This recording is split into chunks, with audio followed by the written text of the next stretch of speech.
Inácio Lula da Silva, muito obrigado por vir aí, cara. É um prazer, Igor. Pô, maneiro. Assim, queria ter esse papo contigo já faz muito tempo, tu não faz nem ideia, cara. Eu imagino que isso não chega nem pra você, mas eu tô tentando falar contigo faz uns 2 anos. Na verdade é o seguinte, o Crispiniano faz tempo que ele quer que eu venha no Flow. É. Faz tempo. Pô, então obrigado, Crispiniano. Tá aqui, ó. Faz tempo. Tá ali, ó. Fez força aí, né? Mas deu tudo certo, graças a Deus. Bom, antes da gente começar aqui, na verdade, deixa eu falar sobre os patrocinadores de hoje. Começando pela Universos, que a Universos é um jogo desses Play to Earn, de Web3, que, bom, ele funciona com as NFTs lá, significa que você pode jogar e lucrar ao mesmo tempo, tá bom?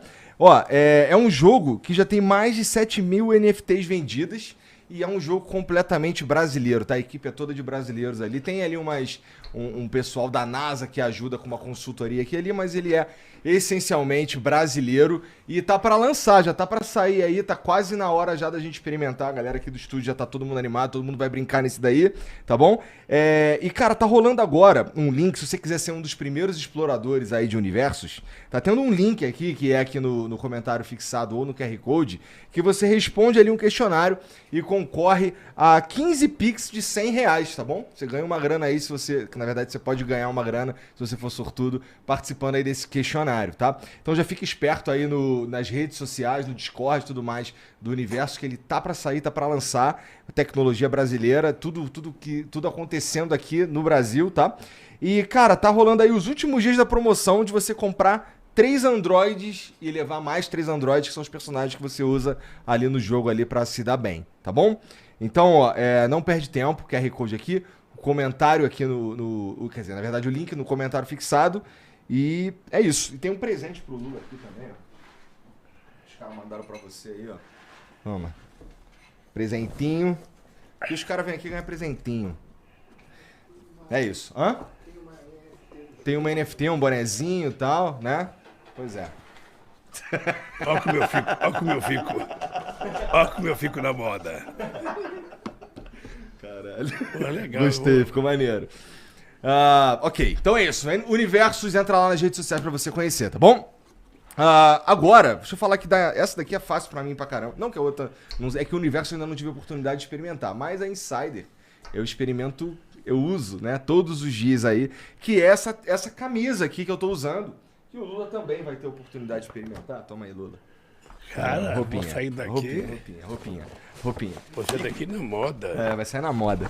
E ó, a Insider, ela é uma loja online de roupa, tá bom? De vestuário, aí tem várias peças, não tem só camisa. Como vocês podem ver, tem camisa de manga comprida também, tem de várias cores diferentes. Tem moletom, tem cueca, tem meia, tem de tudo. E uma das coisas mais interessantes aí é que agora a Insider também tá vendendo pra você que assiste a gente e não tá no Brasil. Você pode comprar de qualquer lugar do mundo, que chega em 7 dias pra você as suas compras, tá bom? Você pode entrar em insiderstore.com.br, usar o cupom FLOW20, que hoje, especialmente, você vai ganhar 20% de desconto na tua compra, tá bom? E como eu disse, você pode comprar em qualquer lugar do mundo que chega pra você, tá? Em 7 dias. Isso aí. Então, ó, tem o QR Code aqui, tem o link também no comentário fixado, mas para quem tá só ouvindo, insiderstore.com.br e usa o cupom FLOW20, você vai ganhar 20% de desconto. Beleza? Lembrando aí que as roupas não são feitas de qualquer tecido, não. Tecido tecnológico e tal, que tem ele mantém o odor aqui dentro da camisa e tal. Tem um efeito bactericida, é fácil, você lava e não precisa passar, você só pendura e já era, tá bom? Conforto térmico aí diferenciado. Então vale a pena experimentar as peças da Insider. Tá bom? Então, ó, insiderstore.com.br e o cupom é FLOW20. E Lula, esse último aqui, cara, assim, não é nada pessoal, tá? Mas, ó,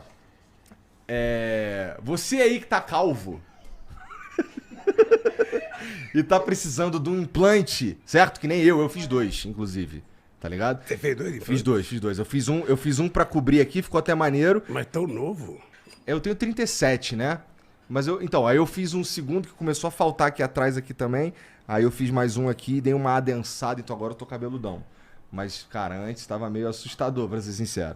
Então, se você estiver passando por um problema como esse aí, de falta de cabelo, você pode procurar o Stanley's Hair Institute, tá bom? Que é quem fez o meu implante e você não precisa sair do Brasil. Tem aquela ideia de que você precisa ir pra Turquia para fazer o implante capilar e não é verdade. Você pode fazer hoje no Brasil, nas principais cidades do Brasil, o Stanley já tá chegando, tá bom? E, cara, eles fazem um trabalho com o máximo de tecnologia, o máximo de qualidade e o preço é diferenciado. Eu posso atestar que o preço é diferenciado e você ainda pode pagar parceladão lá, tranquilão, passa o cartão de crédito lá, vai ficar cabeludo de novo e no precinho, beleza? Então, ó, pra você ficar sabendo como é que as coisas acontecem, tem um link aqui no comentário fixado que você preenche ali um questionário, um cadastro rapidinho e você já ganha de cara ali uma avaliação totalmente gratuita e uma sessão de mesoterapia capilar, que é uma espécie de terapia preventiva aí pra queda de cabelo, tá bom? Então conheça aí o trabalho do Stanley aí de colocar cabelo nos outros. Eu fiz. Por isso que eu tô peludo pra cacete. Agora eu posso até me dar o luxo de aparecer por aí descabelado. Porque antes eu não te escolho. Tá bom? Então entra lá. Stanley's Hair Institute. Você vai ficar peludão. Beleza? É isso. Faltou alguma coisa aí, Borgão? É isso? É isso. Pô, tem um emblema hoje. Da outra vez eu não falei, mas fizeram um emblema do Lula hoje, não fizeram? Isso aqui a gente tem um artista que ele meio que faz em homenagem aos convidados aqui um emblema, um desenho. E cadê? O Jean vai tacar ali pra nós. É o Lipinero que faz. Esse moleque é bom demais. Oh. Olha aí, ó. Isso aí é tu. Animado e tudo. Ó. Isso ficou maneiro demais, ó. Oh. É, meio super-herói, né? Cara, conseguiu um milagre. O quê? Ô, Igor, você sabe que...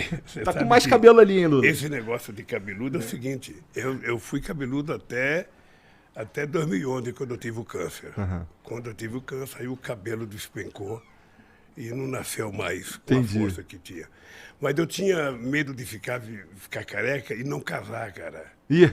Meu irmão Frechico ficou careca com 22 anos, 23 anos, ele já tinha o cucuruca aqui. Uhum. E eu tinha um medo, pô, se eu ficar careca, quem vai querer casar comigo, pô? É bom, não foi um problema no fim das contas. Eu não fiquei careca, graças a Deus, tá pouquinho cabelo agora, pouquinho cabelo. Eu não quero mais fazer implante não, mas... Tá certo.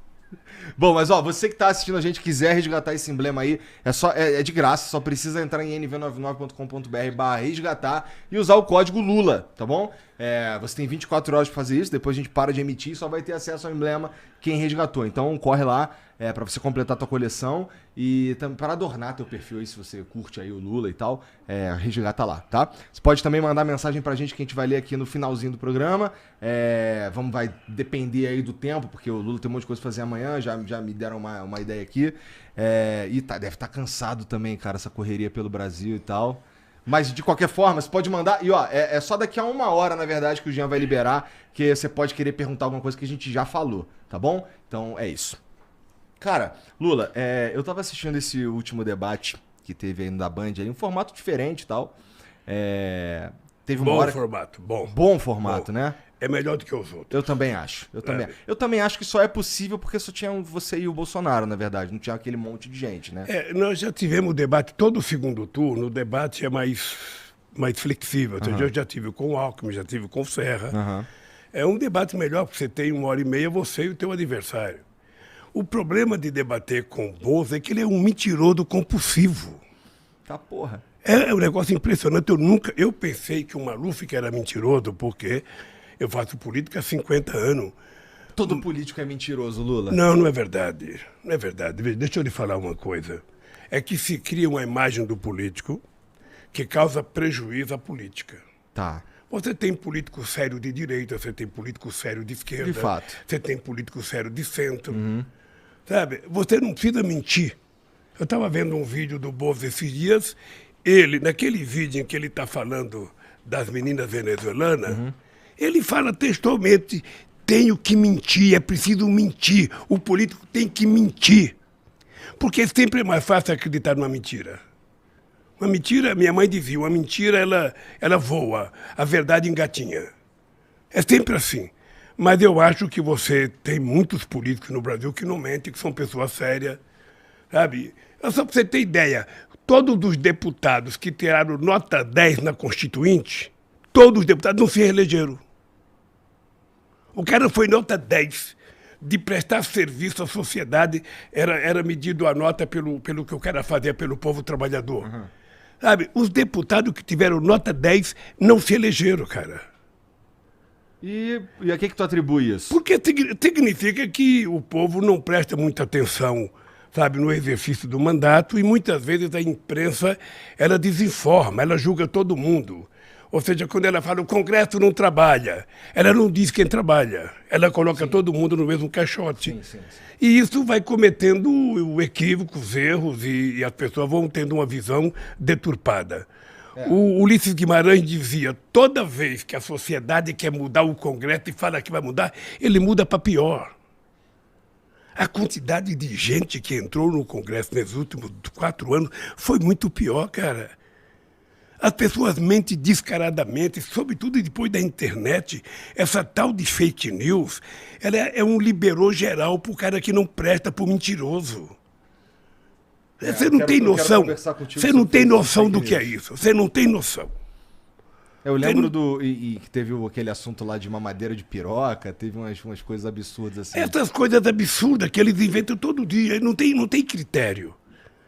Eles são capazes de dizer que você nasceu mulher e depois vira homem. Eles são capazes de dizer que vaca voa. Eles são capazes de dizer que cavalo tem chifre, boi não tem. Qualquer mentira não tem tamanho e não tem hora. É uma verdadeira fábrica de mentir a campanha do Bolsonaro. Eu tenho uma coisa, Igor, que eu aprendi a fazer política ainda quando eu estava no movimento sindical. Uhum. Então, você tem um discurso mais ideológico, um discurso mais em defesa das coisas que você acredita, mais em defesa da melhoria dos trabalhadores e tal. Você defende programa de governo, eu quero ser presidente porque eu quero fazer isso, quero fazer aquilo. Não, hoje não tem mais, cara. Isso também hoje é verdade. Não tem mais. Hoje é o seguinte, é mentira atrás de mentira e você passa o tempo respondendo. E como é que tu lida com isso sem, assim, você tá dizendo, basicamente, que a campanha do Bolsonaro é baseada em mentira, mas assim, você também falou que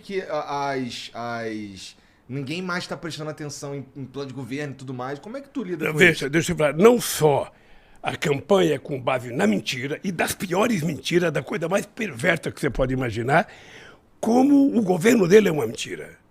Ou seja, já foi patenteado, divulgado, de que ele mente quase 8 vezes por dia.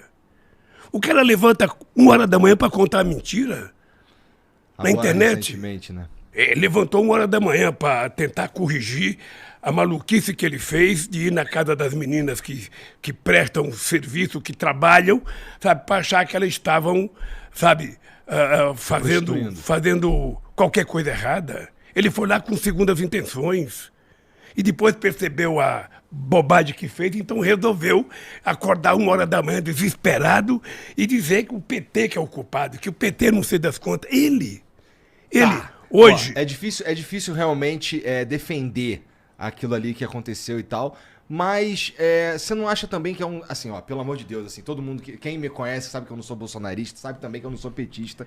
E eu tô tentando ter uma conversa assim, franca contigo. Então, ó... Eu quero sair daqui tentando ganhar o seu voto. Quem o voto sabe? É sigiloso, porra. Quem sabe? Eu não tenho que falar pra ninguém. Verdade.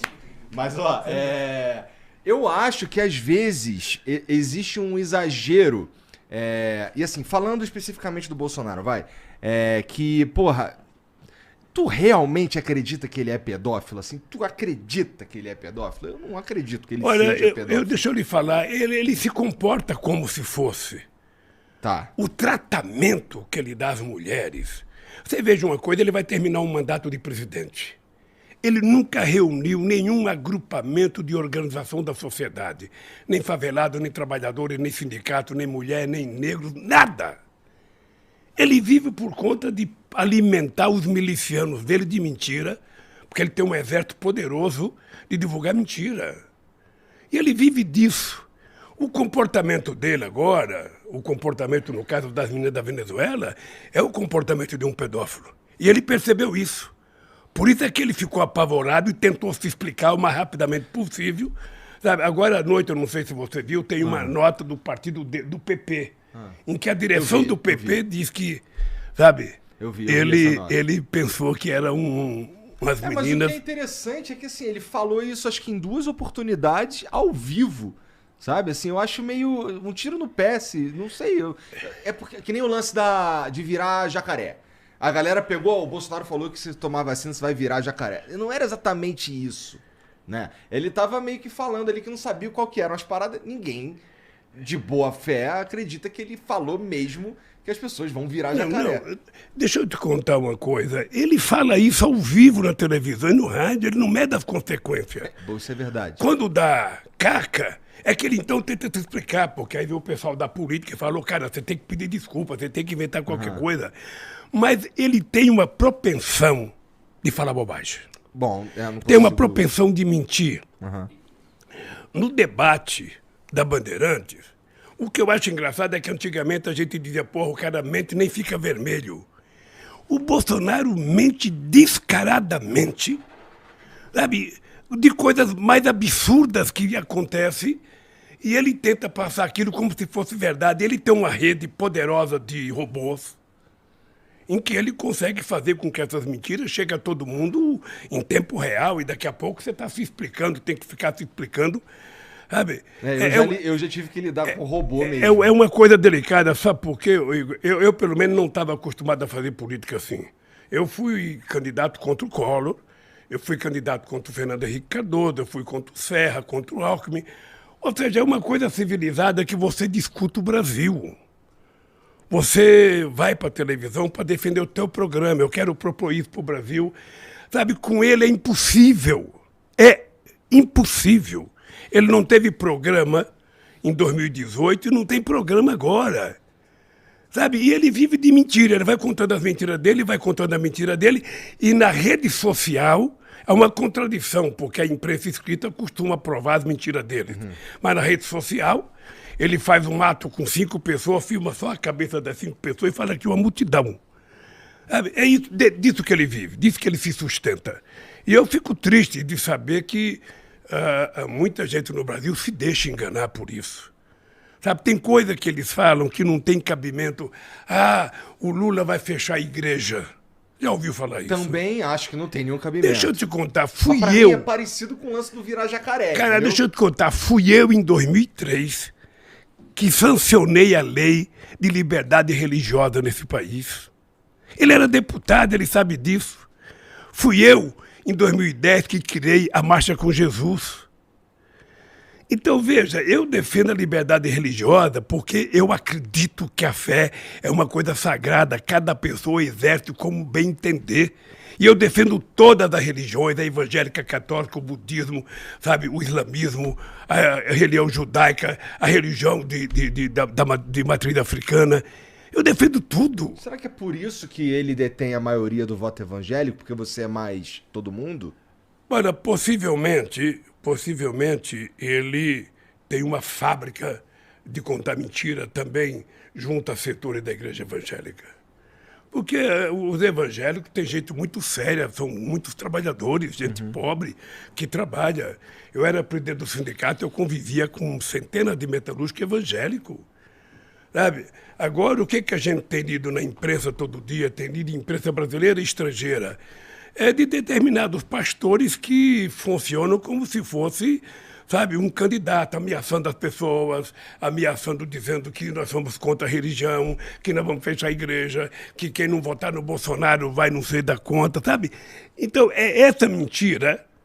Você não tem tempo de discutir o futuro, porque você fica tendo que prestar conta das mentiras e desmontando as mentiras que os caras contam todo santo dia.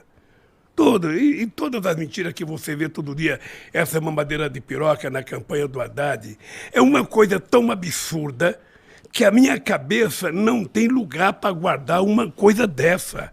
É tão inverossímil, sabe, que eu fico pensando, ninguém acredita. Eu também achava que ninguém acreditava. Mas tem gente que acredita. Tem. Hoje eu descobri, se você passar na Praça da Sé e você ficar olhando para o céu e gritar, olha um elefante voando. Tem gente que fica olhando porque acredita que vai aparecer um elefante voando.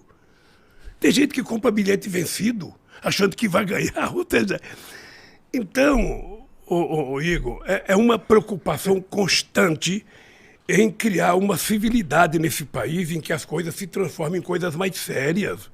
O povo não pode ser enganado todo dia, toda hora, com mentiras. as pessoas de boa vontade, as pessoas de bem que trabalham, sabe? As pessoas que querem cuidar da sua família com muito carinho não podem viver nesse nível. É muito ruim, eu posso te garantir que com os meus 76 anos eu nunca tinha visto nada igual. Nada igual. Tá? É uma fábrica poderosa de contar mentira. Você não sabe de onde vem o dinheiro, você não sabe aonde é que estão os robôs. Sabe? É uma coisa... E todo dia, todo santo dia, você tem uma mentira, uma aberração. Que você fala, bom, o cara que acredita nisso é louco. Na verdade, quando você fala, você está ofendendo o cara que tem uma deficiência mental, porque, sabe, o cara que acredita nisso é pior do que isso. E o Bolsonaro funciona como se fosse um psicopata. Para ele, tudo pode ser transformado numa mentira. Ele vem aqui, ele mente, ele vai no debate, ele mente, ele vai na reunião do Congresso, ele mente, ele conta uma história, depois ele percebe que fez bobagem, ele tenta descontar aquela história, tenta construir. É assim. Você veja o discurso dessa Damares outro dia, não sei se você acompanhou, falando de criança, é uma coisa tão absurda, que na minha cabeça não passa a ideia de que alguém pode falar uma coisa daquela. Não é possível.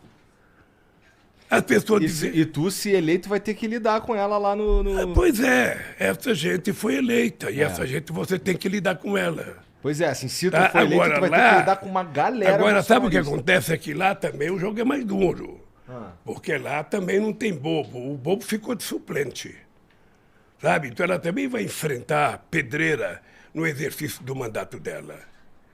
Ou seja, você elegeu algumas pessoas que, sinceramente, o Brasil não merecia. Tem uma piada antiga que diz o seguinte, que estava reunido... O povo que escolheu, cuidado com isso. Eu sei, é isso mesmo. Estava reunido um americano, estava reunido um francês e um japonês falando da qualidade do seu país. Os americanos reclamando dos furacão, que Deus foi injusto que colocou furacão, que Deus foi injusto que colocou muita neve, sabe, no outro país, que Deus foi injusto porque colocou muito vento no nosso país. E aí... O cara falou, porra, mas você só cuidou bem do Brasil, no Brasil não tem furacão, não tem tufão, não tem terremoto, não tem vulcão.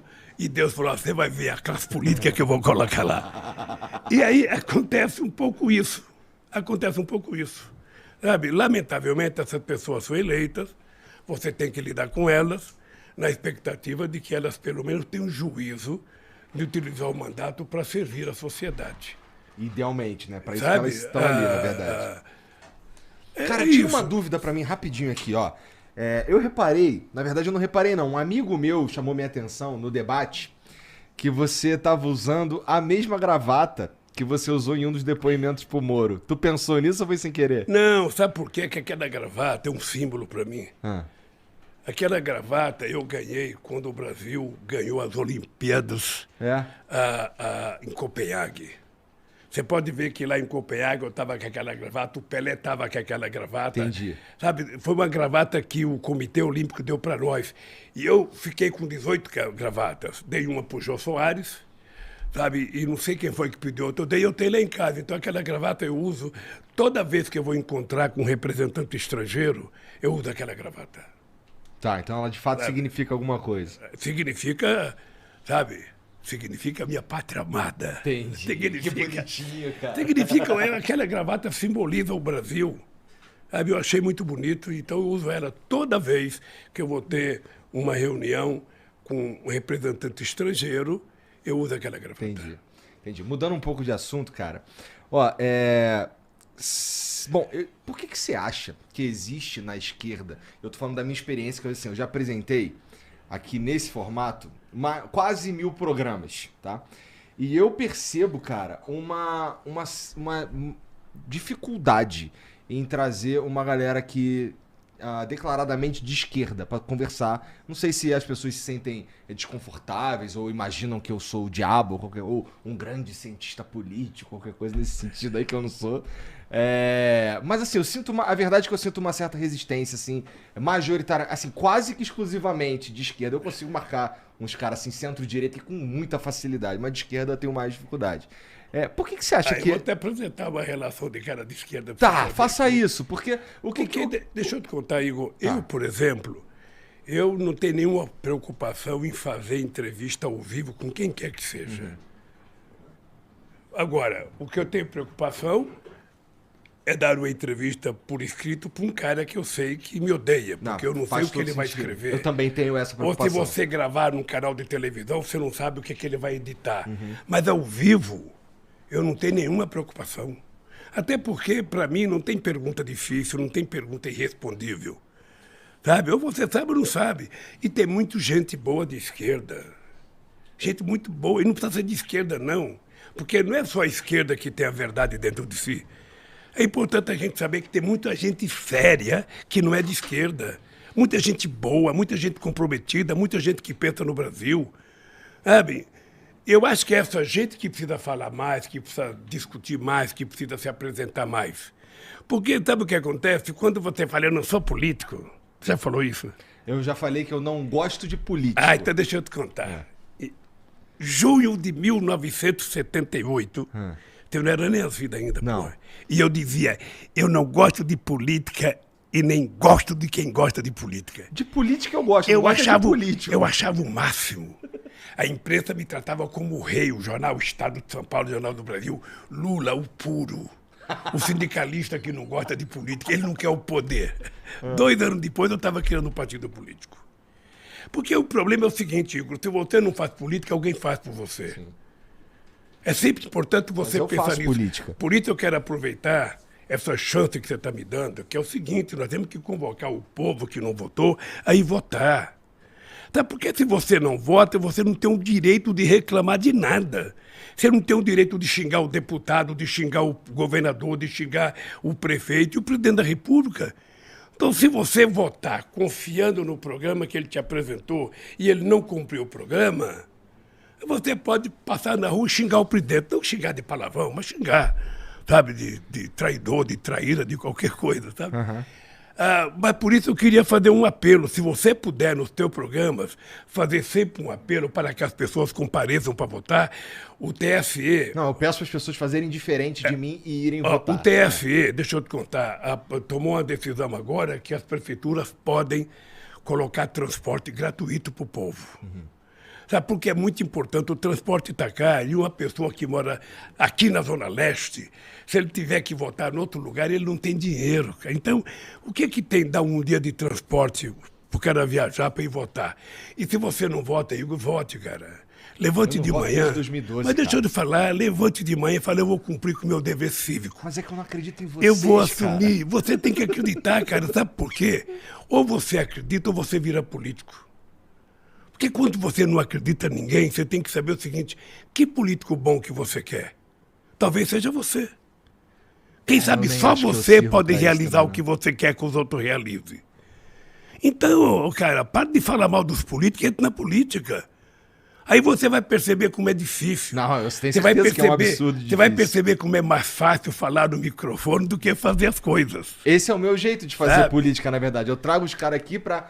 E apresento pra galera ouvir as ideias que são produzidas aqui, né? Eu jamais vou conversar com uma pessoa querendo que ele seja do meu partido ou querendo que ele vote em mim. O que eu quero é o seguinte, a pessoa tem que comparecer para votar. Sabe? Para dar exemplo para as pessoas. Eu, quando vejo uma pessoa de 80 anos ir votar, ele não é obrigado a votar. Não. Mas quando ele vai votar, é uma coisa muito, mas muito, muito, muito legal. A mãe do Lewandowski, do ministro Lewandowski, ela tinha 90 anos. Ela levantava com o andador dela e ia votar. Porra, sabe uma coisa? Sabe por quê? Porque acredita na democracia, acredita no voto, acredita que pode melhorar. Você tem que ter esperança, cara, acreditar numa coisa boa. Não é possível que essa quantidade de candidatos que tem no Brasil não tem ninguém que mereça a sua confiança. Deve ter. Deve ter. Se olhar com cuidado... Tem. Olha, não seja o Lula de 78. Tá. Não negue a política. Pô, por falar no Lula de 78, quando tu cria ali, quando você está ali envolvido na criação do PT e tal, cara, eu tenho uma percepção que eu queria saber que você me comentasse sobre ela, que é, sabe, eu sinto que o PT, de uma forma geral, ele foi se tornando um pouco soberbo. Eu acho que foi se juntando às fileiras do PT e o PT foi abraçando uma galera, intelectuais e pessoas e pensadores e grandes artistas e não sei o quê. E talvez o PT tenha perdido a conexão com o trabalhador, de fato. Até porque o PT chegou muito longe. 3 mandatos e meio, vai, de presidência da República. É bastante coisa. É chegar muito longe, né? Você considera que o PT se tornou um pouco soberbo? Que o PT se distanciou um pouco do trabalhador? Deixa eu te contar uma coisa primeiro. Esse Lula político que eu te falei de 78, em 78, o presidente da República tinha como ministro um gaúcho que fez uma lei proibindo determinadas categorias fazer greve. Bancário, professor, frentista de posto de gasolina não podia fazer greve. Aí eu resolvi ir a Brasília falar com o deputado, que era um absurdo. Se você quer que uma categoria seja considerada essencial e não pode fazer greve, você tem que dar um salário essencial para ela, não é isso? Aí eu fui lá, quando eu cheguei lá, eu descobri que não tinha trabalhador no Congresso Nacional. Não tem. Aí eu saí de lá com a ideia de criar um partido político. Foi daí que nós criamos o partido político. E o PT já nasceu grande, porque o PT juntou o que tinha de melhor no movimento sindical brasileiro, o que tinha de melhor no movimento social, movimento da saúde, movimento da caristia. O PT conseguiu juntar grandes intelectuais como Florestan Fernando, Paulo Freire, apenas para citar dois, Sérgio Buarque, sabe? Juntar intelectuais importantes. O PT conseguiu pegar parte da juventude que tinha ido para a luta armada nos anos 70, e essa gente toda veio para o PT. Mas quem mandava no PT era os sindicalistas. Acontece que o PT cresceu muito. Igor, em 89, quando eu fui lançado candidato a presidente, eu achava que era uma brincadeira dos meus amigos. Falava, pô, como é que eu vou ser candidato a presidente com o Brizola disputando, com o Ulisses Guimarães disputando, com o Maluf disputando, com a FIF disputando, com o Mário Cova disputando, com o vice-presidente da República disputando. Sabe, eu fiquei pensando, esse pessoal é louco de me indicar candidato a presidente da República. Você acredita? Eu fui segundo colocado. Então o PT foi o segundo em 89, o segundo em 94, o segundo em 98, o primeiro em 2002, o primeiro em 2006, o primeiro em 2010, o primeiro em 2014 e o segundo em 2018. E agora estamos em primeiro outra vez. Então o PT é muito grande. Sempre muito grande. O PT é muito grande. E o PT não é a nossa direção nacional. O PT, na verdade, tem gente muito importante espalhado por esse Brasil afora. Sabe, gente do campo, gente pescador. A parte da sociedade está vinculada ao PT. Tinha cara que pegava uma canoa, andava 3 dias remando para ir no reunião do PT no estado do Amazonas. 3 dias remando, comendo frango assado com farinha de mandioca e bebendo água do próprio rio. Então é um partido poderoso. Obviamente que na hora que você vai crescendo, vai entrando gente nova, a família vai crescendo, a família vai crescendo. Quando você era sozinho na sua casa, você comia o melhor bife, tua mãe te dava mais denguinho, mais carinho. Mas quando vê os irmãos, aí o irmão começa a dar cotovelada no outro. Então o PT foi crescendo, ficou mais confuso. Mas veja, se você fizer uma pesquisa de opinião pública e perguntar qual o partido de sua preferência, você vai aparecer assim, PT, 20% ou 22%. Segundo colocado, 1% ou 0%. Porque não existe outros partidos. Agora está surgindo o PSOL. Mas o partido que aparece nas pesquisas é o PT. Porque o PT tem história e tem muito vínculo com a luta social nesse país. Mas por isso é que tem tanto ódio contra o PT. Será? Porque o PT é muito grande, cara. Eu não sei se é por isso, porque eu acho que o PT, de uma forma geral, ele acaba... Bom, você ganha a primeira vez, aí você ganha a segunda vez, e você consegue emplacar a Dilma também, né? Então, cara, eu não sei, acho que parece que o PT meio que... Porra, eu sou o PT, eu sou foda, entendeu? Não. Eu vou entrar... sei lá, eu sou... Foi uma parada que eu acho que tem a ver, talvez, com o que o Brown falou naquele comício. Pô, tem que voltar pra base. Tem que falar com os caras que tá aqui no Capão Redondo e o caralho. Obviamente que isso aconteceu. O partido cresceu e o partido se afastou da sua base originária, também porque a base operária que criou o PT ela já não existe mais como existia nos anos 80. Uhum. Eu, quando era presidente do Sindicato de São Bernardo, nos anos 80, a Volkswagen tinha 44 mil trabalhadores. Hoje tem 7 mil. Então, também o mundo do trabalho não é mais o mesmo. Então, mudou. Mudou a base do PT. E o PT sabe que eu faço muita crítica. Eu deixei de ser deputado em 90, porque tem muita gente que achava que só mandava no PT que era deputado. Só tinha importância no PT que era deputado. Eu resolvi deixar de ser deputado para provar que eu ia continuar tendo importância no PT, mesmo sem ser deputado. Trabalhando, viajando o Brasil. O cara, quando morreu o Chico Mendes, eu estava em Cabo Verde. Quando eu recebi a notícia que morreu o Chico Mendes em Chapuri, longe para caramba. Se desce em Rio Branco, tem que pegar mais 300 quilômetros de estrada, chovendo pra caramba. O PT não tinha dinheiro, eu falei pra tesoureira do PT, aluga o avião para pagar em 30 dias. Sabe? Porque aí eu ia atrás de arrumar dinheiro. Pegamos um avião, fomos para lá, para ficar 1 hora no enterro, e ficamos lá no enterro, fiz um discursinho pro Chico Mendes, voltei. Quem é que faz isso? Ninguém faz isso, cara, só quem tem muito vínculo, só quem tem muita relação. E o PT construiu isso. Obviamente que você olha o PT, tem gente mais sofisticada, tem gente que já não é mais operário, tem gente que não é mais da base. E eu concordei com o discurso do Mano Brown. Eu acho que o PT não pode abandonar a periferia. Sabe? O PT não pode, os deputados do PT precisam frequentar, precisa visitar, precisa estar do lado, precisa apoiar. Sabe? Porque senão não há razão da gente existir. Para ser igual aos outros, não precisa a gente existir. Eu concordo, eu acho que esse era o ponto, na verdade, que ele tava tentando levantar. Sei lá, não sou Mano Brown, mas eu imagino que tenha sido alguma coisa nesse sentido. E, cara, a gente estava falando antes sobre a raiva que as pessoas sentem do PT e tal, e a gente começou a falar sobre isso.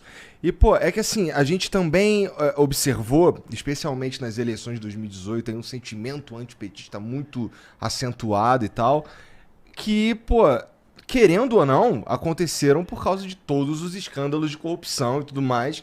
E dá uma manchada ali, até porque tinha muita gente, eu lembro de cientistas políticos e jornalistas falando na época assim, pô, o PT não admite, pô, o PT não faz o meia-culpa, puta, o PT não tá, ele entrou numa vibe de, porra, eu sou PT e acabou e tal. É fantasticamente engraçado como as pessoas vivem pedindo pro PT fazer autocrítica. Autocrítica. Veja, se eu fizer autocrítica todo dia, eu não preciso de oposição.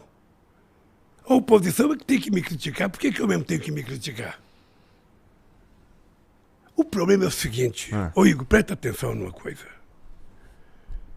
Você acha que a elite brasileira engoliu de graça o PT fazer uma lei que registrar empregada doméstica em carteira, jornada de trabalho, direito de férias, descanso semanal? Você acha que a direita aceitou pacificamente isso? Uma sociedade que é escravista? Você acha que eles aceitaram com muita tranquilidade o fato da gente fazer com que as pessoas pobres da periferia chegassem a fazer universidade? Que filho de empregada doméstica virasse médico, virasse engenheiro, virasse diplomata, virasse advogado? Quando nós criamos o ProUni e o FIES, a gente permitiu, nós saímos de 3,5 milhões de estudantes na universidade para 8,5 milhões, cara. E a gente tem mercado para essa galera? É lógico que vai ter mercado. Esse é um processo, na medida que a gente vai formando mão de obra mais qualificada, essa gente vai trabalhando, vai melhorando a capacidade de produção no Brasil, vai ficando mais importante as coisas que nós produzimos, a gente vai ganhar novos mercados e a gente vai ser competitivo.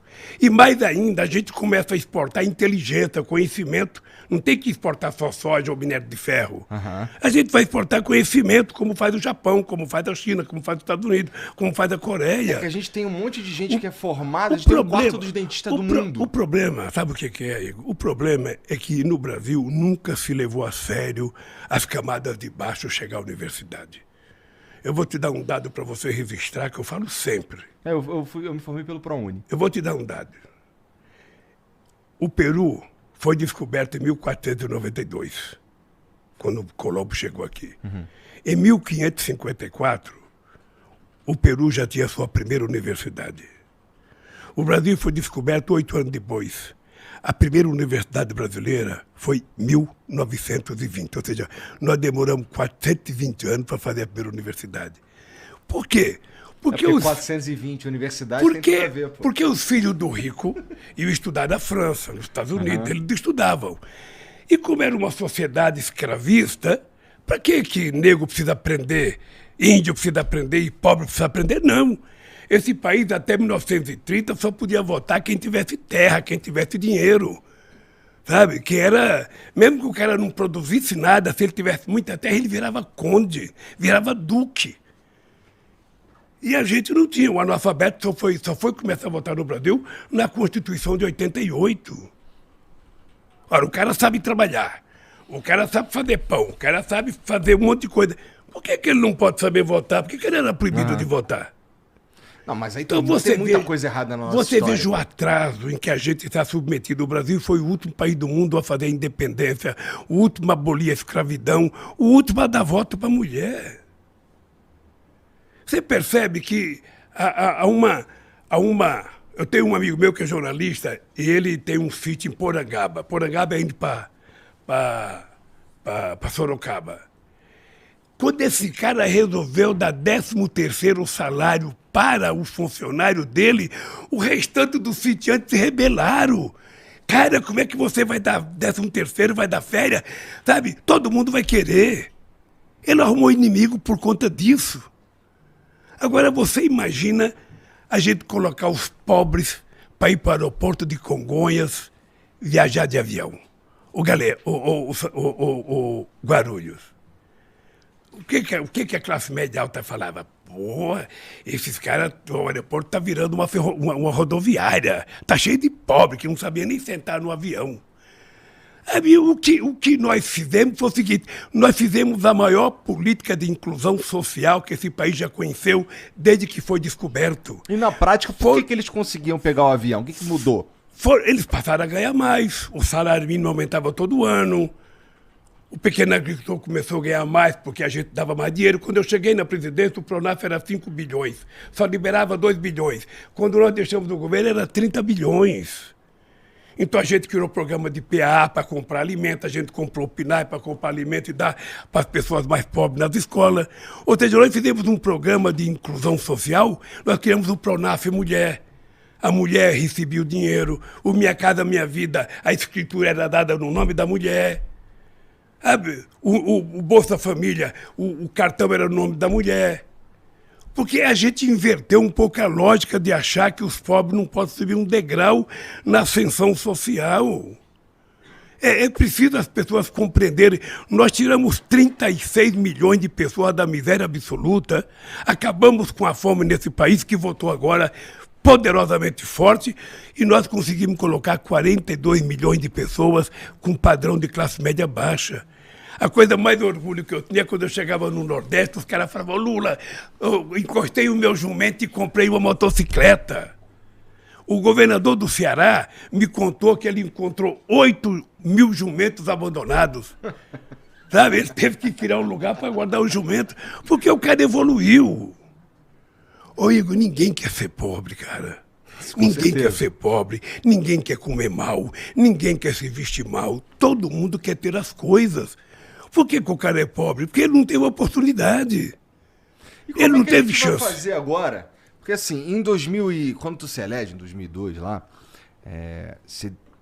podemos dizer que você deu uma sorte ali com o boom das commodities coincidindo com o teu governo. Assim, você vai comentar.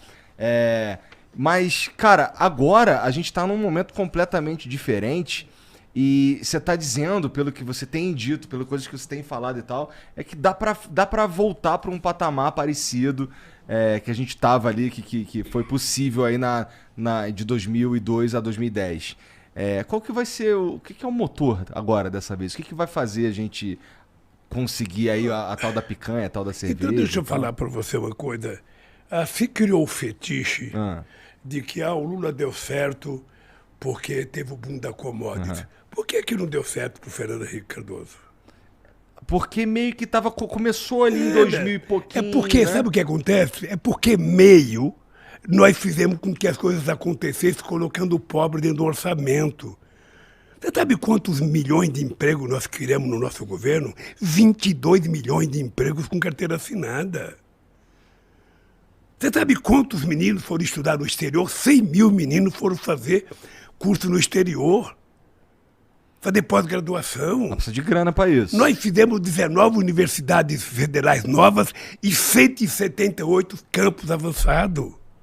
Nós saímos de 140 escolas técnicas para 422.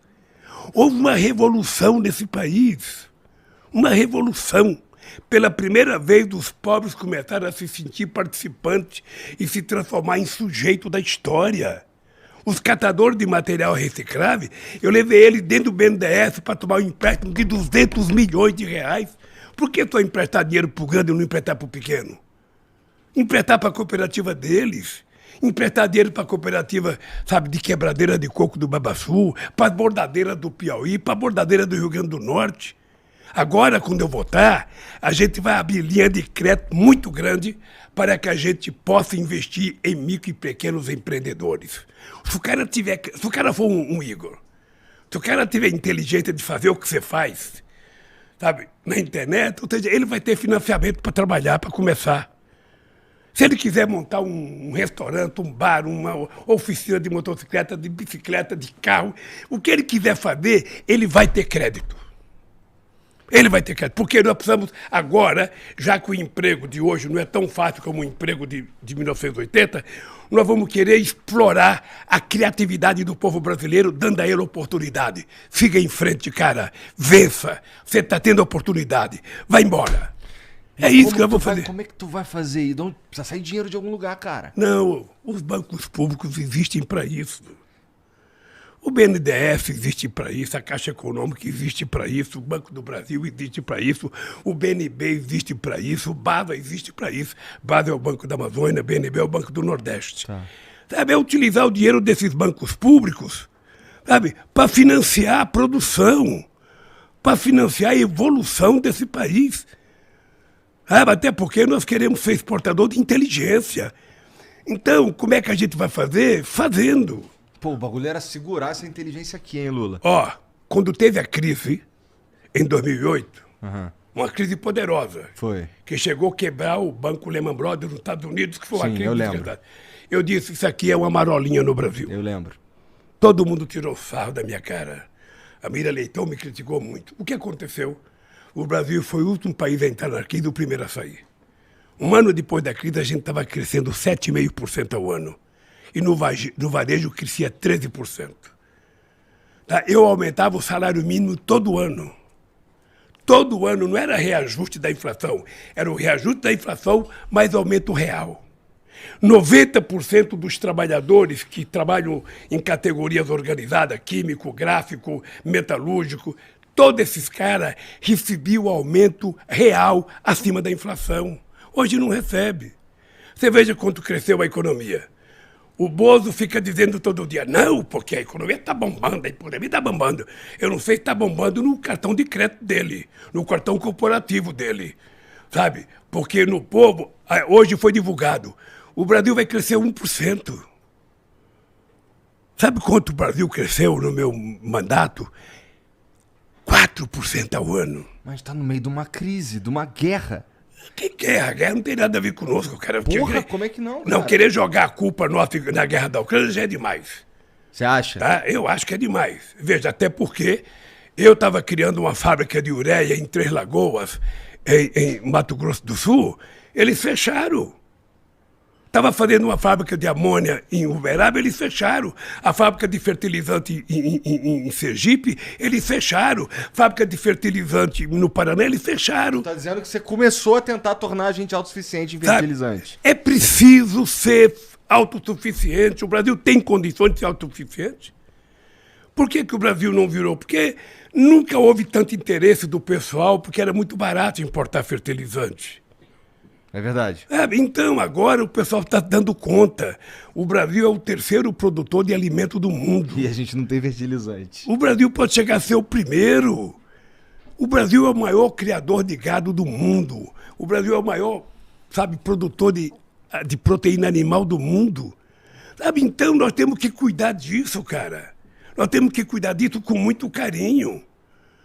E nós precisamos cuidar disso sem derrubar uma árvore na Amazônia, sem derrubar uma árvore no Pantanal. O que nós precisamos é aprender de forma civilizada que uma agricultura de baixo carbono vai ser muito mais rentável para o Brasil. E eu posso te dizer, Igor, com todo carinho, o homem do agronegócio, o produtor profissional, ele não derruba mata. Quem derruba mata é transgressor. Mas isso já está meio que vencido mesmo, porque hoje em dia, se você não tem uma pecuária verde, os outros países nem compram a tua carne. Veja, não é só a carne verde. Você vai falar assim, se você não explicar, sabe, o cara pensa que vai ter boi verde. Tá, não é isso. O boi é o seguinte, é o boi que vive no pasto comendo grama, isso. Sabe? Esse é o chamado boi verde. Veja, é preciso você fazer isso levando em conta que tem muitas formas de você criar. Não precisa ser tudo em campo aberto. Você pode ter confinamento. Aquela carne que o Bolsonaro estava comendo outro dia, R$ 1.200 a picanha do Japão, aquele boi é criado num confinamento ouvindo música clássica, Quinta Sinfonia de Beethoven. Aí a carne nasce macia. Aqui no Brasil a gente compra picanha de 2 quilos. Não existe picanha de 2 quilos, porque é colchão duro, cara. Picanha 700 gramas, 800 gramas. Tu manja no churrasquinho, hein? Então, deixa eu te falar. O Brasil pode muitas coisas. A gente pode fazer, nós temos 30 milhões de hectares de áreas degradadas, de pastos abandonados. O que você tem que fazer? Recuperar essa terra e plantar o dobro do que você planta hoje sem precisar derrubar uma árvore no Pantanal, uma árvore na Amazônia. O que nós precisamos saber é que a riqueza da Amazônia está na exploração da biodiversidade da Amazônia, para que a gente possa fazer com que a indústria de fármaco cresça, a indústria de cosmético cresça e a gente possa melhorar a qualidade de vida do povo da Amazônia. E nós precisamos compartilhar com o mundo. O Brasil é dono da Amazônia. O território é soberano nosso, mas a gente pode compartilhar conhecimento científico com o mundo inteiro. Para que, por bem da humanidade, já está provado que a questão climática não é uma coisa qualquer hoje, não é uma coisa muito séria. Muito séria. E se a gente não cuidar, a gente está cavando a nossa própria cova, nosso próprio enterro. De certa forma, a gente já sabe disso. A gente já toma... Por exemplo, a gente já tem parques eólicos bastante avançados e tal. Já sabe disso, mas até outro dia tinha o ministro do Bolsonaro que falava que ia derrubar tudo que é feio, que invadia a Amazônia. Não vi isso, cara, mas eu não vou duvidar, não. Você sabe o ministro do Bolsonaro que falava que era preciso... o Salles. Eu não quero falar o nome, porque eu não gosto de falar de nome de adversário. Tá bom. Desculpa, então. Deixa que eu falo. Então, você percebe, é uma coisa desnecessária. Sabe, eu sou contra você só proibir. Você tem que discutir como fazer as coisas bem feitas. O que é melhor? O que dá mais dinheiro? O que vai dar mais? Segundo estimativa de pessoas ligadas ao assunto, tem 3 trilhões de dólares para ser gasto com a questão, sabe, do sequestro de carbono, com a boa agricultura, para a gente poder equilibrar o planeta. Sabe? Então, se isso é verdade, vamos tentar trabalhar essa coisa. E é uma coisa que eu vou fazer. Pode ficar certo que eu vou fazer. Você vai ter orgulho de visitar a Amazônia e falar, porra, esse Lula é porreta mesmo. Então tá, tu vai liberar a Jamba no primeiro ou no segundo mandato? Vai liberar a Jamba no primeiro ou no segundo mandato? A ervinha do mal. Na verdade, de falar, essa não é uma questão que o governo tem que tratar. Essa é uma questão que ou o Congresso Nacional trata ou a Suprema Corte cuida disso. Sabe, é só isso. Então, veja, deixa eu te contar uma história. A questão Isso aqui é um paeiro, tá, família? Eu nem fumo. A questão que eles falam todo dia. O Lula vai fazer banheiro unissex. Já ouviu falar isso, né? Já. Eu acho que você não acredita. Mas parece absurdo, né? É absurdo. Esse cara não tem respeito. Eu sou pai de 5 filhos, eu tenho 8 netos, dos quais 4 meninas, e tenho uma bisneta. Esse cara pensa que pode mentir de qualquer jeito, as pessoas acreditar?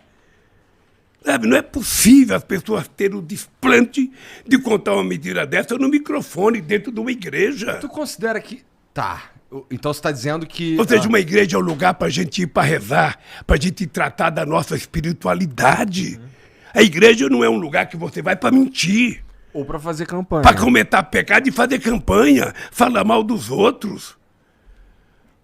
Uma mulher, uma família, quando sai de casa com seus filhos que vai na igreja, ela vai tratar da sua espiritualidade, ela vai tratar da fé da família. Por que o cara tira proveito para fazer política barata, nojenta e mentirosa? Bom, aí eu concordo que não devia ser um lugar para fazer campanha também, não. Agora, cara. sempre que você puder, cara, aproveita o microfone e dá porrada nisso. Senão a gente não conserta esse país.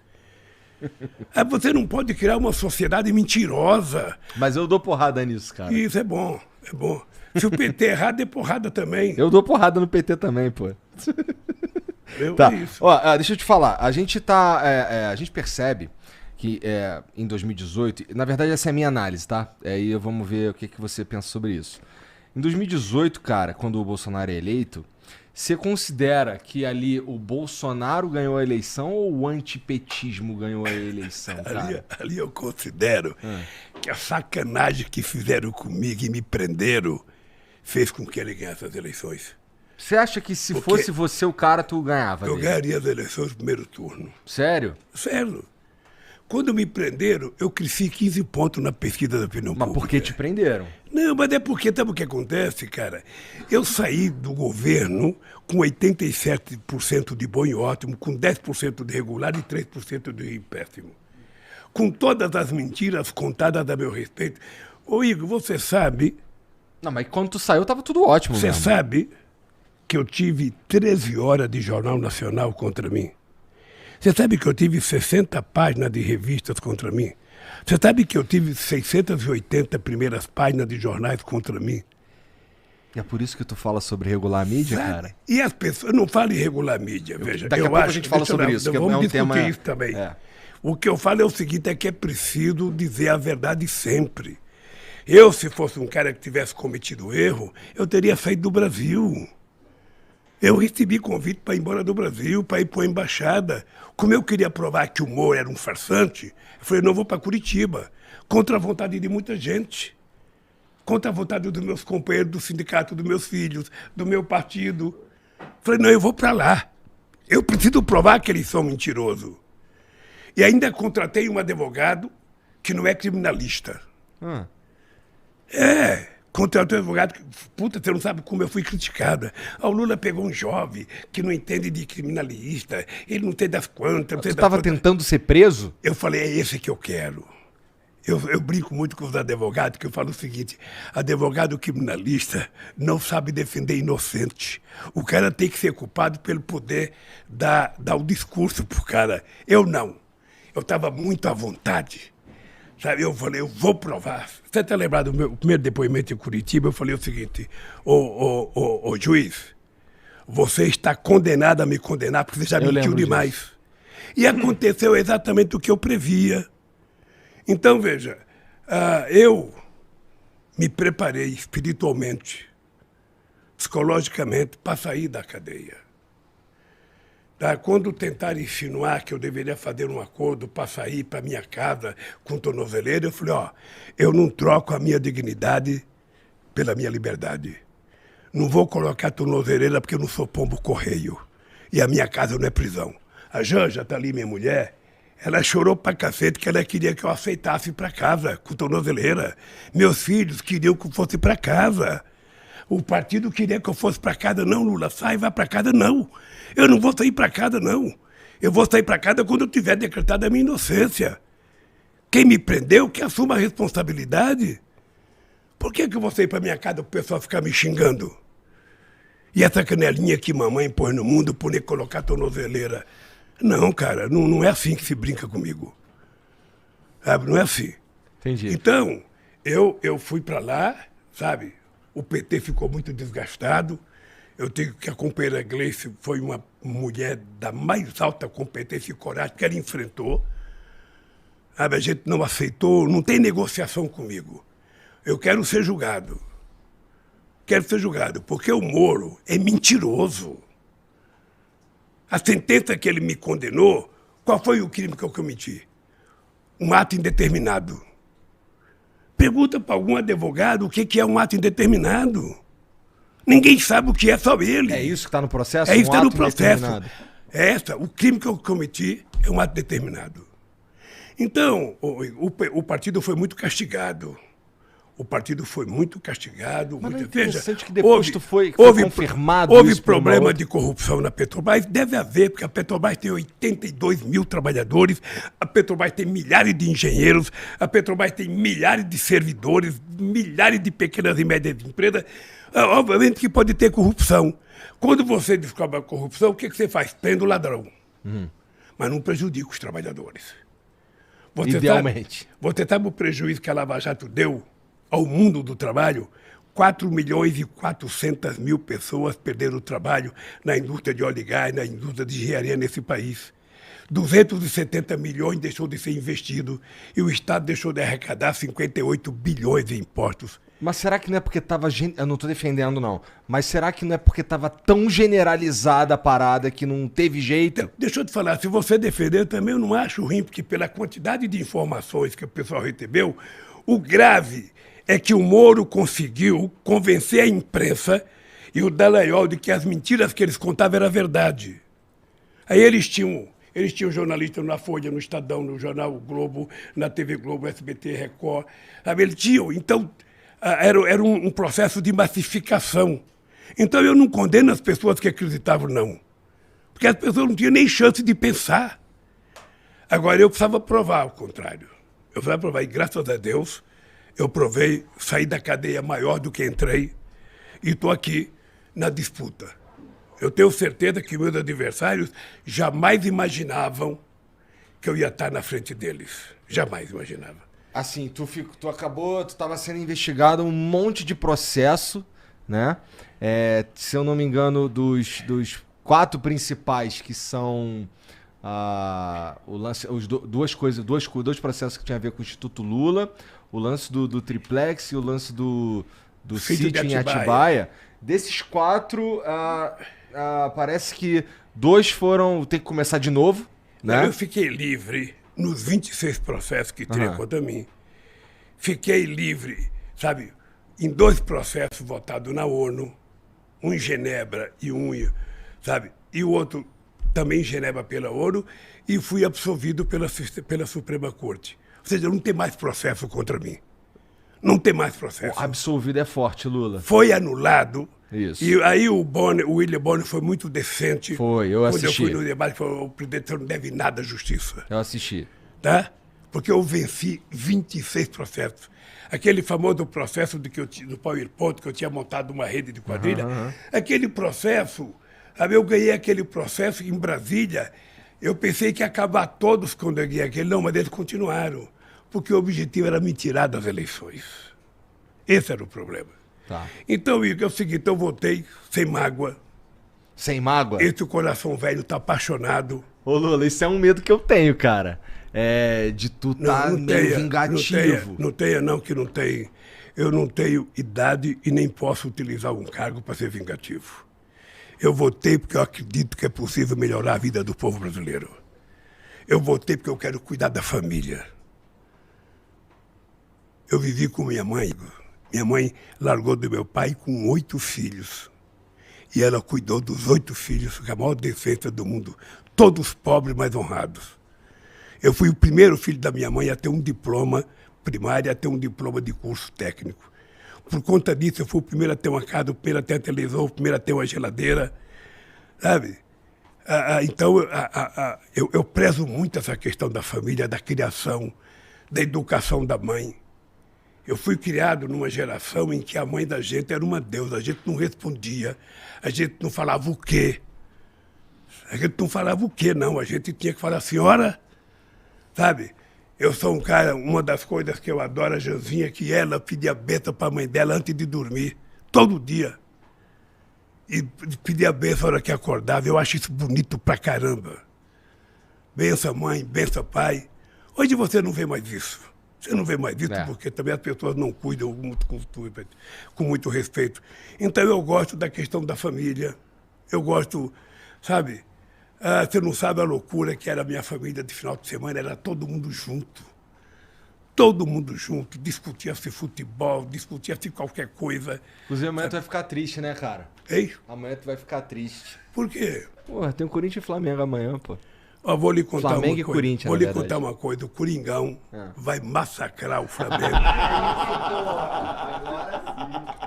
Tu não falou que político não mente, porra? A Janja é flamenguista e você vai ver, o Corinthians vai ganhar a Copa do Brasil contra o Flamengo.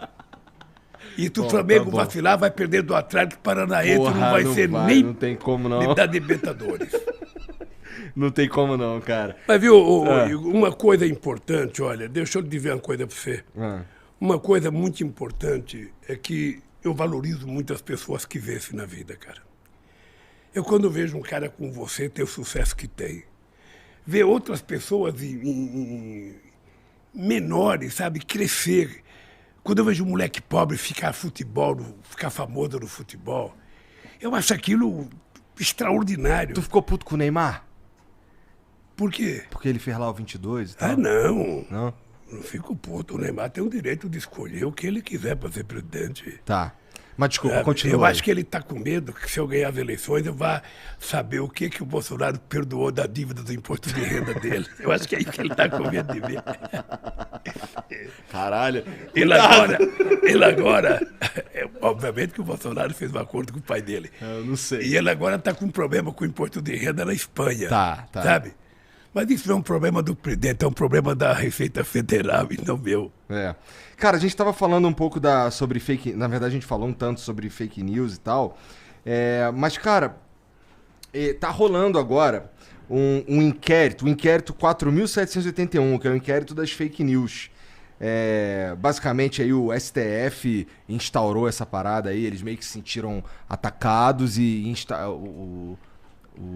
que foi, acho que foi o Dias Toffoli que instaurou essa parada pouco tempo antes de sair e tal. Ele mesmo apontou Alexandre de Moraes. Tem uma certa discussão se isso é sequer legal e tal.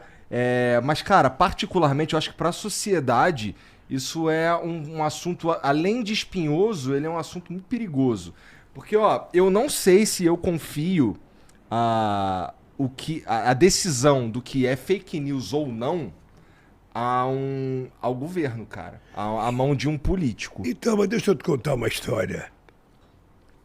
Vamos colocar esse debate na mão da sociedade. Vamos. A gente não tem que ter medo do debate. Vamos definir o que é fake news e o que não é.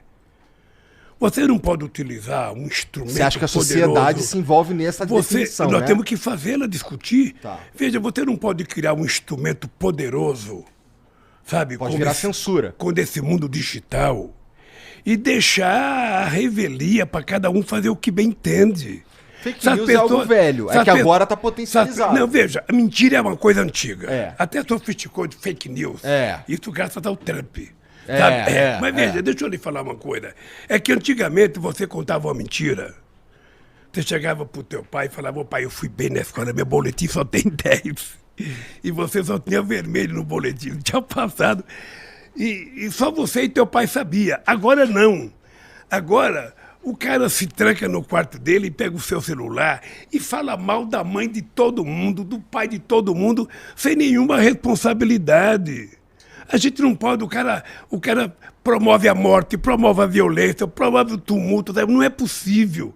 Ao invés da gente chamar, sabe, rede social, sabe? Não é uma rede social, porque tem muita coisa que não é social. Então é preciso que as pessoas saibam o que é normal. Já parou pra pensar sobre qual seria a melhor maneira de fazer isso aí? Porque, ó, uma das ideias e das propostas que eu já ouvi é, cara, pra ter um perfil no Twitter ou sei lá o que, tu precisa registrar um documento, por exemplo. Fica mais difícil do cara. Aí quando o cara fala uma parada, meio que todo mundo sabe quem é. Então, mas deixa eu te perguntar, mas você não acha que é bom a gente saber quem é? Eu acho. Eu era presidente, tinha um grupo assim, Depende, na verdade. Morte ao Lula. Horrível. Você acha que é normal isso? Não. Mas em lugares onde a democracia Você sabe a quantidade de mentiras? Você sabe que meu filho é dono da JBF? Você sabe que meu filho, a Universidade de Piracicaba, a ISAM, aquela coisa bonita, é a casa do meu filho. Você sabe que meu filho tem um carro de ouro que apareceu no Uruguai? É tudo fake news, tudo mentira.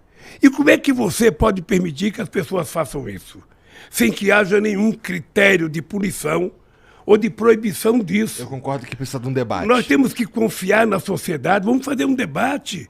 Faz um debate na sociedade e vamos tentar discutir qual é o melhor caminho para que você não seja censurado, para que você não confunda, sabe, uma coisa que você fala que é correto, que é uma divergência política, uma divergência cultural, sabe, com uma provocação, com a mentira deslavada. Mas, ó, por existem exemplo, pessoas que estão sendo... Por exemplo, pessoas que, como... Eu vou citar aqui alguém bem controverso, que eu nem concordo. Mas, pô, tem o Alan dos Santos, por exemplo, que foi extirpado das redes sociais. Tem o velho da Van, extirpado das redes sociais também. Eu não sei se isso é benéfico. Não, você não precisa extirpá-lo, você só tem que educá-lo. Ele tem que saber que ele não pode fazer o que ele quer. Tem um limite. A democracia tem um limite. A democracia, ela te permite ter um espaço desde que você não atente contra os outros. Sabe, as provocações que existem, as mentiras, são coisas tão absurdas, digo, que nós temos que encontrar um jeito. E quem vai dar um jeito são pessoas como você, que são especialistas nesse mundo digital. Não é o Lula, que eu sou um cara ainda analógico. Você não tá pensando no Brasil com a indústria 4.0 e tal? Eu penso. Inteligência artificial, internet das coisas e tal. Tudo que eu penso, não. Eu acho que nós temos que nos preparar para isso. Vou contar uma coisinha, ó. Houve em maio desse ano, houve uma discussão no Instituto Lula e eles criaram uma cartilha Lula Play. Sabe, Jagia? Cartilha Lula Play. Então, o que nós propusemos? Regulamentar a profissão de desenvolvedor como garantia de direito para os trabalhadores da indústria. Criar cursos técnicos e de ensino superior para desenvolvedores de jogos. Revisar a legislação de banda larga para extinguir o limite de consumo de dados e melhorar a velocidade da conexão. Incentivos fiscais e financiamento adequado para a criação de novas empresas do setor. Sacou? Sacou que nós estamos atinados a esses problemas, porque é o novo mundo... Dá pra gente ser protagonista? É o novo mundo do trabalho. Hoje, quando você vai discutir a questão de emprego, o que eu estou propondo? Que a gente junta os empresários, eu já conversei inclusive com o Josué da Fiesp, você junta as universidades para que a gente discuta esse mercado de dados, sabe, essa loucura digital, como é que a gente vai preparar essa juventude para usar bem se ele não tem possibilidade de estudar. Por isso é que eu vou voltar a criar o ProUni, o FIES, sabe? Eu quero que a molecada estude engenharia. A molecada saber ser todo mundo campeão de games, ser todo mundo fazedor de software. Que é assim que o Brasil vai crescer. É porque as outras indústrias, a gente meio que já perdeu o bonde. Talvez agora na indústria 4.0, que seja todo isso que você está falando, desenvolvedor, inteligência artificial e tudo mais, seja onde a gente possa ser protagonista mesmo. Até porque a gente tem a chance de sair dessa crise numa posição vantajosa. Que eu já conversei com alguns economistas e isso é um outro ponto. Conversei com alguns economistas e eles consideram que a gente está hoje numa posição vantajosa em relação a outros países nessa crise que está rolando no mundo. Deixa eu te falar, nós estamos vantajosos com relação à América do Sul, mas veja, a China e os Estados Unidos é que são os donos da bola. Mas a Coreia... Mas a China está enfrentando agora uns problemas também. O que precisa é o Brasil se entender como um país grande. E que, portanto, nós temos que colocar a nossa juventude para estudar, se aperfeiçoar, sabe? E mandar muita gente estudar lá fora em universidades, sabe? Para que a gente seja competitivo, para que a gente possa disputar mercado. Concordo. Esse é o Brasil do futuro. Esse é o Brasil, Igor, que está mais na tua mão do que na minha. Na minha? Porque a natureza é virar presidente, a natureza não precisa virar presidente, basta ser um ser humano criativo e um ser humano propositivo. Cada um de nós pode contribuir com as coisas no mundo que a gente está, no lugar que a gente está. A única coisa que a gente não pode é ser passivo. A única coisa que a gente não pode é ser neutro. Eu sou neutro, eu não gosto disso, eu não gosto daquilo. Não, cara. Sabe o que é que eu digo para a juventude? Eu digo o seguinte, ó, você não gosta de política? Você acha que todo mundo é ladrão? Você acha que todo mundo é corrupto? Só você é honesto? Então entra você na política, pô. Vá você para fazer as coisas. Seja eleito deputado. Porque é assim que a gente... lá fudeu também, pô. É assim que a gente conserta o mundo, Igor. É assim que a gente conserta o mundo. Eu tenho um radialista muito famoso aí que vivia querendo ser prefeito, sabe? E quando tem enchente no lugar, ele fala, cadê o prefeito? Cadê o prefeito? A Marta Suplicy foi para Paris e achei São Paulo tá cheio, sabe? Eu falei, seja candidato a prefeito. Eu quero saber se você vai beber água quando der enchente. Porque a natureza, cara, quando ela se movimenta, ela passa por cima de tudo que você acha que não vai acontecer. Então é preciso que a gente tenha um pouco de cuidado ao fazer o julgamento das pessoas. Sabe, não tem ninguém 100% bom, nem tem ninguém 100% ruim. Todo mundo tem um pedaço bom e um pedaço ruim. Ninguém é puro. No meu caso, o meu pedaço bom é melhor.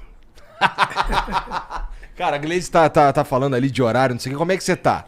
Eu tenho pelo menos Eu uns... não sei se vocês querem... Pelo menos tem agora. umas 3 paradinhas aqui que eu tenho que falar contigo, cara. Tá. Então, ó, vamos lá. Deixa eu pegar aqui umas 3... Ó, por exemplo, ó, tem um aqui que não tem como eu deixar passar, cara. Que é... Qual foi o cálculo que você fez? Cálculo político que você fez pra botar o Alckmin na tua chapa? Porque assim, você sabe, assim, pra mim fica muito claro o movimento político que você tá fazendo. É um movimento que não é de extremos, é um movimento de dialogar com uma galera assim que, pô, antigamente era teu adversário e, portanto, você meio que agrega uma galera ali que não tava contigo antes, você sinaliza que ó, tô aqui conversando com todo mundo. Só que tu, lá na base, e eu converso com uma galera, por exemplo, do Capão Redondo, você deve conhecer o Ferrez, eu converso com o Ferrez também, e tem uma galera nesse lugar que fala assim, porra, cara, como é que o Lula me junta com o Alckmin, cara? Que porra é essa? Então assim, você ganha de um lado, você perde de outro, como é que tu faz esse cálculo? Aprenda uma coisa que eu aprendi há muito tempo atrás. Uma frase dita pelo Paulo Freire. De vez em quando, você tem que juntar os divergentes para vencer os antagônicos. Tá. Tá? O que aconteceu? Então, de certa forma, vale qualquer aliança. O que aconteceu? Qualquer não. Qualquer não. O Alckmin não é qualquer coisa. O Alckmin é um cara que foi 4 vezes governador de São Paulo, o estado mais importante da federação. Ganhou todas que disputou com o PT. Significa que ele tem alguns méritos.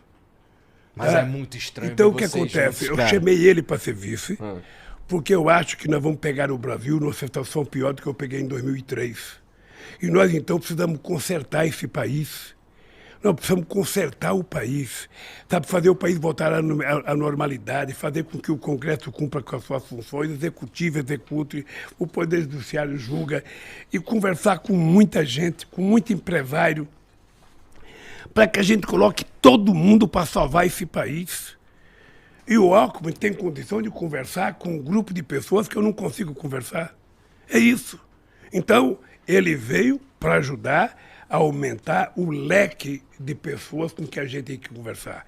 E, sobretudo, a possibilidade de ajudar o Haddad a ganhar as eleições em São Paulo. É isso, é muito simples.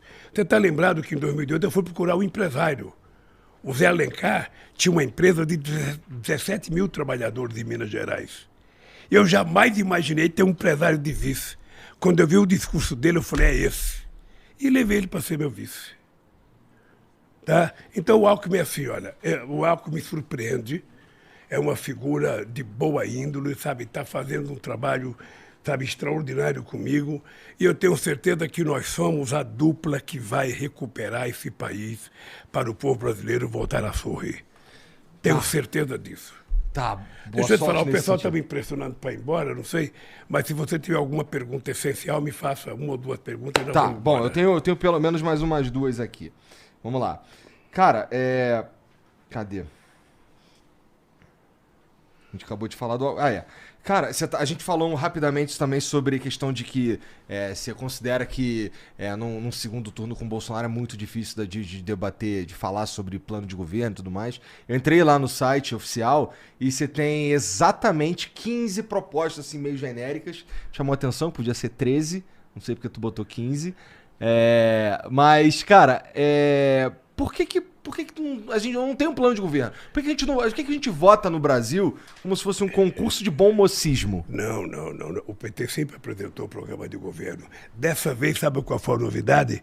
Nós fizemos aquela proposta com 15 pontos e abrimos na internet para que a sociedade possa participar da sugestão para o nosso programa de governo. Já tem mais de 20 mil sugestões. Mas tu ia apresentar um programa de governo que parece que a galera do PT falou, pô, não apresenta nada não. Não, deixa eu lhe falar uma vai coisa. Vai ser difícil de fazer aliança. É que quando a gente... Sabe? É que quando a gente já governou, as pessoas já sabem mais ou menos o que eu vou fazer. Não sei, porque agora tu tá se juntando com Alckmin. Então, mas deixa eu falar uma coisa. Tu aparece com o Meirelles. Quando eu ganhei, a galera não sabe muito bem o que vai acontecer. Mas o Meirelles foi importante para mim no Banco Central. Eu não duvido. Deixa eu te falar uma coisa. Quando eu ganhei em 2003, eu dizia que se eu conseguisse acabar com a fome, eu tinha cumprido. E nós acabamos com a fome. Agora a fome voltou pior. A fome voltou muito pior, Igor. Você está vendo São Paulo, a quantidade de gente dormindo na sarjeta. Hoje eu passei embaixo daquele viaduto na Praça Roosevelt. Dá pena de ver a quantidade de crianças dormindo na calçada.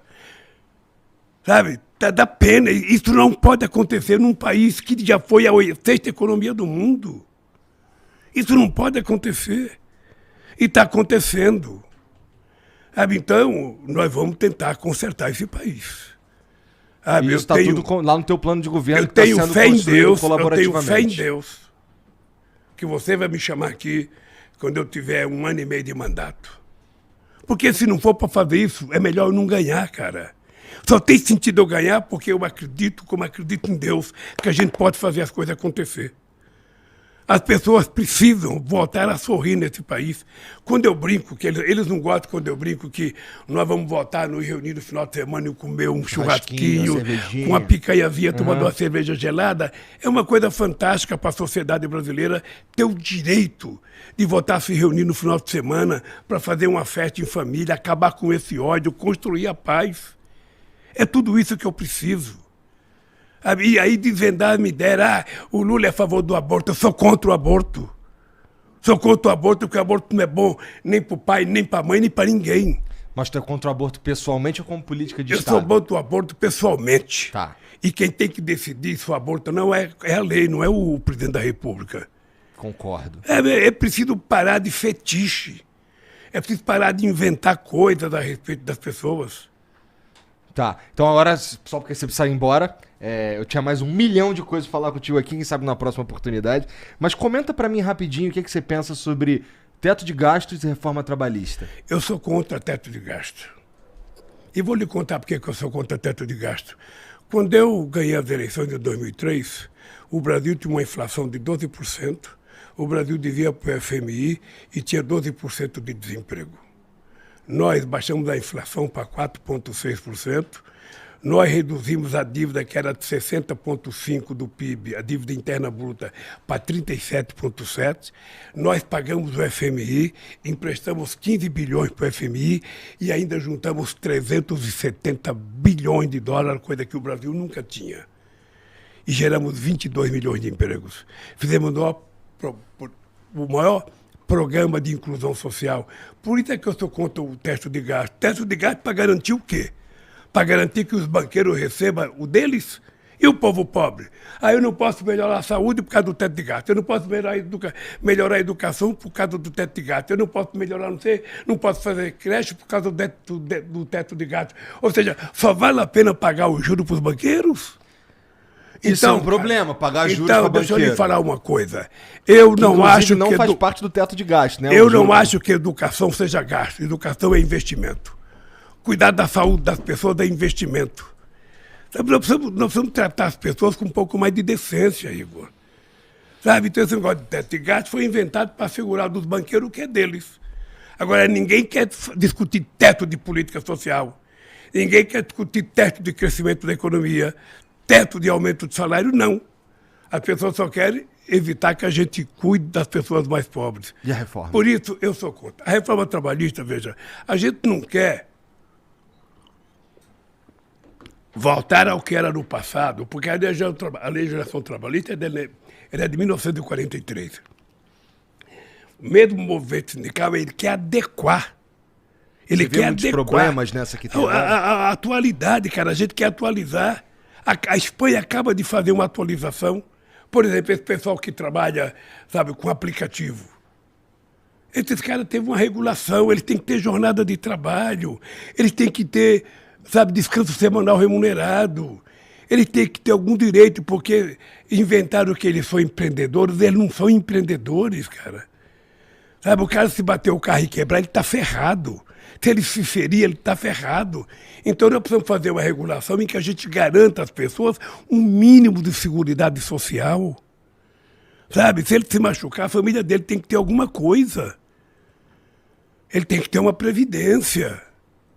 Porque também o cara fica carregando comida nas costas, com fome, sentindo o cheiro da comida e sem dinheiro para comprar.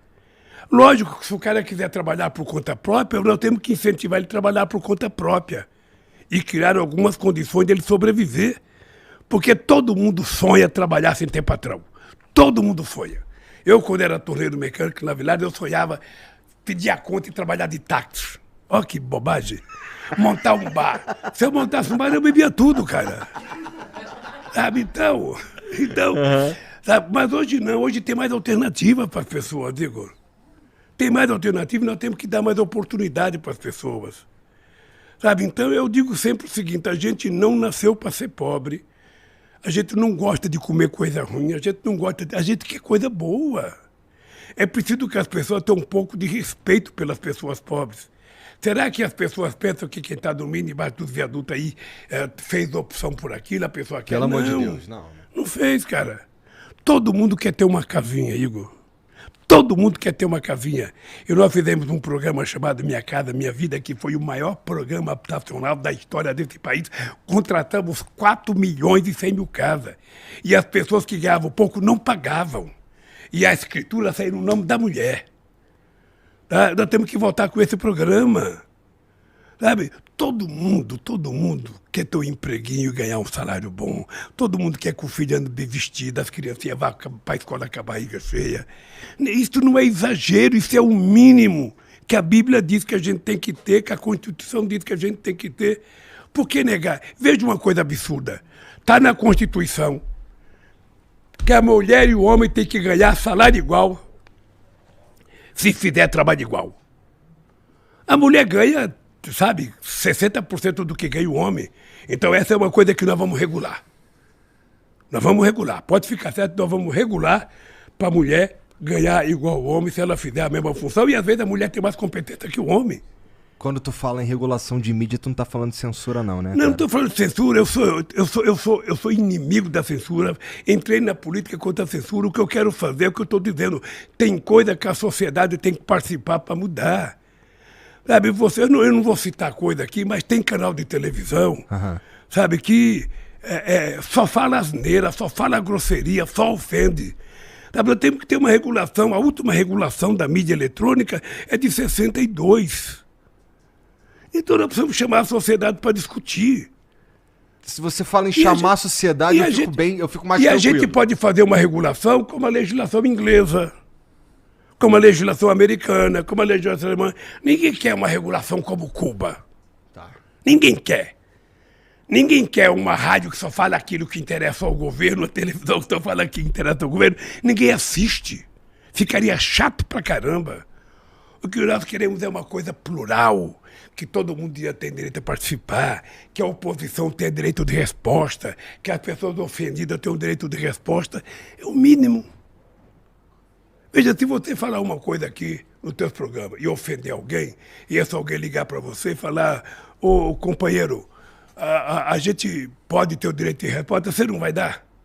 Geralmente sim. É lógico, tem que dar. Tem que dar uma chance à pessoa provar, Igor. Então é isso que nós queremos. Tá. Nós queremos. Eu não sei se a gente consegue fazer tudo isso, mas, por exemplo, você pega os canais de televisão, Todos eles têm retransmissores. A Record tem retransmissor, a Globo, o SBT. Agora, nos estados, não tem programa local. A única liberdade que eles têm é fazer um jornal das 7 da manhã, o jornal da meio-dia e o jornal das 8 da noite, meia hora de jornal. O restante é divulgando o dia inteiro os enlatados, sabe, que a matriz daqui de São Paulo reproduz.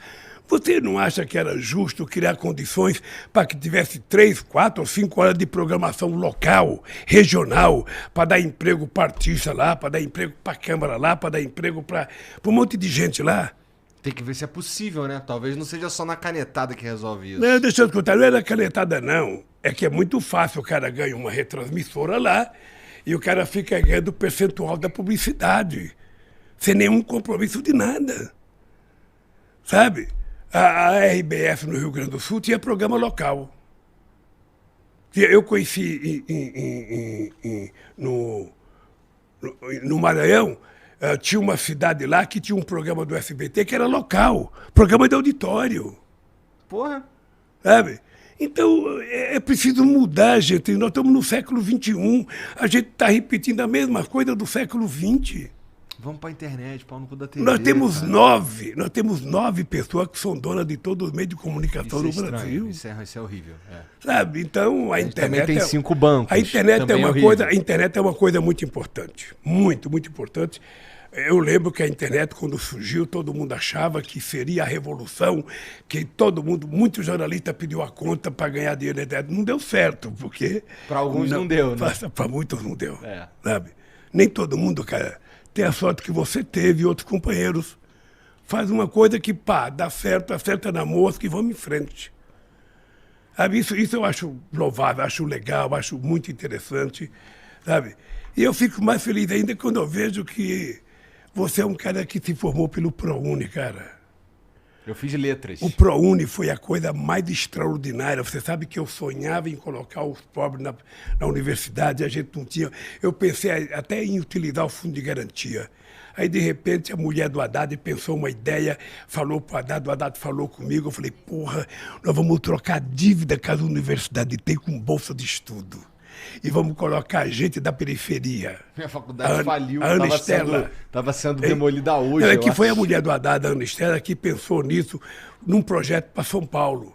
Aí depois nós aproveitamos a nível nacional. Você não tem noção do milagre disso. Você não tem noção. Eu viajo o Brasil inteiro, a quantidade de pessoas que ficam gritando com um papelzinho na mão. Lula, eu sou do ProUni, obrigado. Minha esposa é do ProUni também. Eu sou o primeiro da minha família a ter um diploma, eu sou o primeiro. Então, cara, vamos fazer mais. Mais, eu quero mais doutor. Eu quero mais filho de empregada doméstica médica. É assim que o mundo vai para frente. Quando os pobres tiverem todos os dentes na boca, sorrindo de alegria, barriguinha cheia, sabe? É tudo que eu quero. Cara, muito obrigado. Vamos acabar me batendo, então eu preciso mesmo deixar você embora.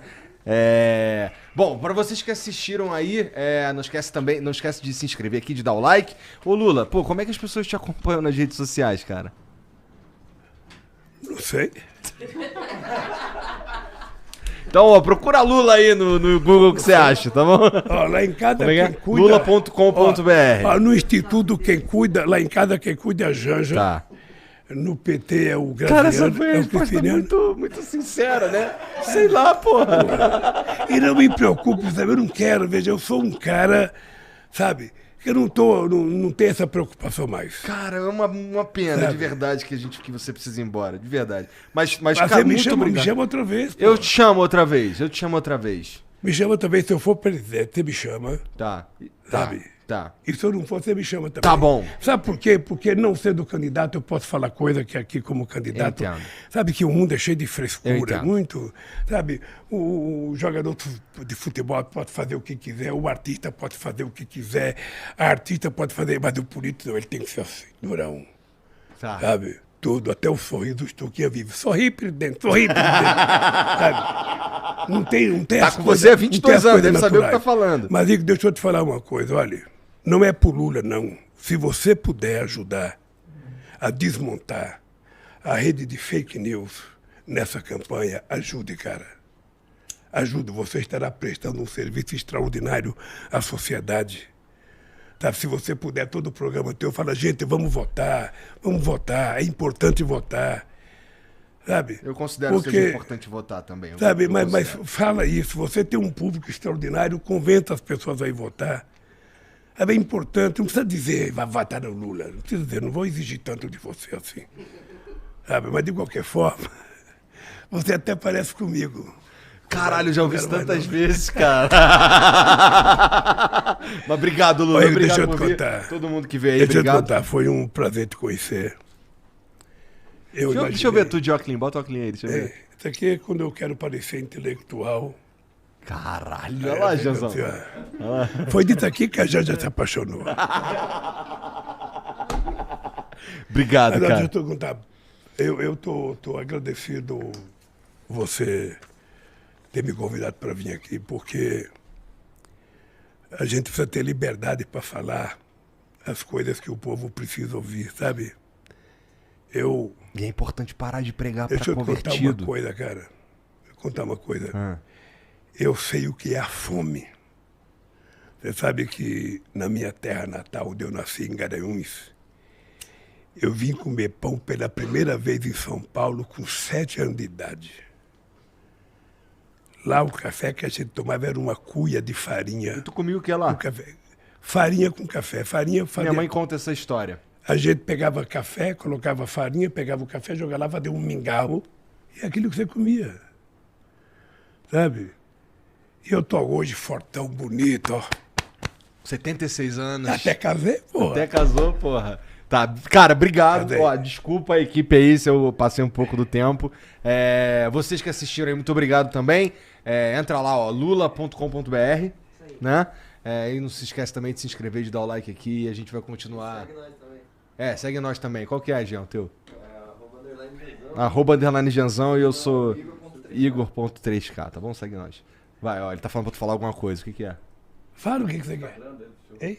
Teu Instagram, porra. Ele é responsável pelo Instagram. Qual que é o Instagram dele, cara? Lula Oficial. Lula Oficial. Segue lá no Instagram, vai estar aqui no comentário fixado também, tá bom? Então, ó, muito obrigado a todo mundo aí, boa noite. Agora Lula, boa você noite. me ofereceu uma coisa pra beber, eu falei que não, mas agora eu quero tomar pelo menos uma água gelada ali. Não, tá bom, tem o que você quiser bem? aqui, cara. Tá Obrigado. Valeu, gente. Tchau.